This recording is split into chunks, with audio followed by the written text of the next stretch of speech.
Sebelum ni saya memang tak berani sangat nak cakap depan kamera, rasa segan, tak ada confidence, sampai nak record video pun ambil masa yang lama sangat.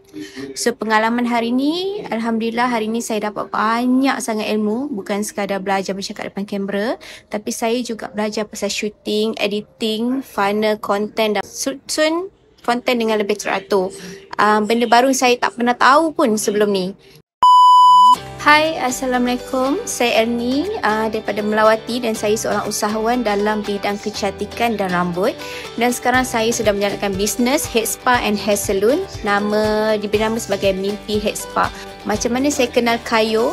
Saya mula kenal Tuan Khairul ni melalui WhatsApp sebab sebelum ni saya pernah beli modul beliau lah, cuma tak pernah jumpa lagi. Sebelum ni saya memang tak berani sangat nak cakap depan kamera, rasa segan, tak ada confidence, sampai nak record video pun ambil masa yang lama sangat. So pengalaman hari ni, Alhamdulillah hari ni saya dapat banyak sangat ilmu, bukan sekadar belajar bercakap depan kamera, tapi saya juga belajar pasal shooting, editing, funnel, content dan macam-macam nak susun konten dengan lebih teratur.